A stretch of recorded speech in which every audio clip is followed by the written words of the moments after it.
আচ্ছা, বলুন তো, কেরিয়ারের একেবারে গোধূলি লগ্নে এসে যদি চলমান এই দুইটি মহাদেশীয় টুর্নামেন্টের শিরোপা মেসি কিংবা রোনালদো জিততে না পারেন, তবে কি তাদের অর্জনে কোনো ভাটা পড়বে? কিংবা তাদের কি নিজেদের প্রুভেন করার কিছু অবশিষ্ট থাকবে? নিশ্চয় না। আসসালামু আলাইকুম, ওয়েলকাম করছি বিডি স্পোর্টস এরিনা থেকে। লিওনেল মেসি এবং ক্রিস্টিয়ানো রোনালদোর কেরিয়ারের গতিপথ অনেকটা একই সমান্তরালে এগিয়েছে। সাফল্য অর্জন কিংবা ব্যর্থতায় কিছু পার্থক্য থাকলেও অনেক জায়গায় আবার মিলে যায়। গোধূলি বেলা এসে একটি জায়গায় আবার মিললেন এই দুই মহাতারকা। আমরা জানি এই মুহূর্তে একই সময়ে চলমান দুটি মহাদেশীয় শ্রেষ্ঠত্বের টুর্নামেন্টে খেলছেন মেসি এবং রোনালদো। রাউন্ড অফ 16-এর ম্যাচে স্লোভেনিয়ার সাথে ট্রাইব্রেকারে জিতে ইউরোর কোয়ার্টার ফাইনাল নিশ্চিত করেছে রোনালদোর পর্তুগাল। অন্যদিকে গ্রুপ পর্বের বাধা ফেরানোর পথে কোপায় 3 ম্যাচের দুটিতে মাঠে নেমে কোনো গোল পাননি মেসি, কিন্তু দল চলে গেছে টুর্নামেন্টের কোয়ার্টার ফাইনালে।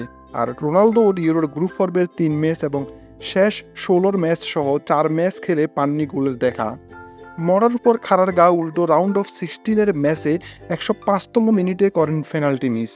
সর্বশেষ কবে এরকম বাজে সময় পার করেছেন রোনালদো, তার ফার ভক্তও হয়তো বলতে পারবেন না, কিংবা আদৌ করেছেন কিনা, হয়তো করেছেন কিংবা না, কিংবা করেননি। করে থাকলেও সেটা খুবই রেয়ার। কিন্তু সাম্প্রতিক তার খারাপ সময়ের চিত্রই বোধ হয় এটা। পেনাল্টি মিসের পরে কান্নায় ভেঙে পড়েন মাঠেই, যা রোনালদোর মতো শক্তপোক্ত মেন্টালিটির এই ফুটবলীয় মহাতারকার কাছ থেকে কখনোই দেখা যায়নি। ফলে কেরিয়ারের সম্ভাব্য শেষ কোপা ও ইউরোতে গ্রুপ পর্বটা গোলহীনে থেকে গেল এই দুজনের। তবে শেষ পর্যন্ত ট্রফি উঁচিয়ে ধরতে পারলে গোল না পাওয়ার বেদনা নিশ্চয়ই ভুলে যাবেন তারা।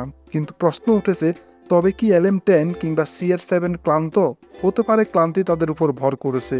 বয়স তো হয়েছে ভাই, আর কত? কিন্তু কাঙ্ক্ষিত গোলের দেখা না পেলেও রোনালদোর খেলা 4 ম্যাচ কিংবা মেসির খেলা 2 ম্যাচে কি তারা সত্যিই খারাপ খেলেছেন? উত্তর নিঃসন্দেহে না।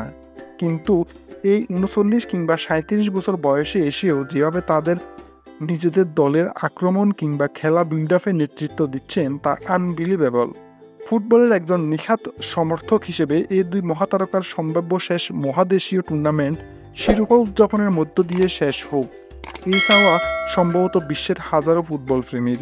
এই দুই মহাতারকার বিদায়ের মধ্য দিয়ে যে ফুটবলের অন্যতম সেরা একটি ইতিহাস তার ইতি টানবেন। হেডস অফ লিজেন্ড, ফুটবলের রিয়েল গোট।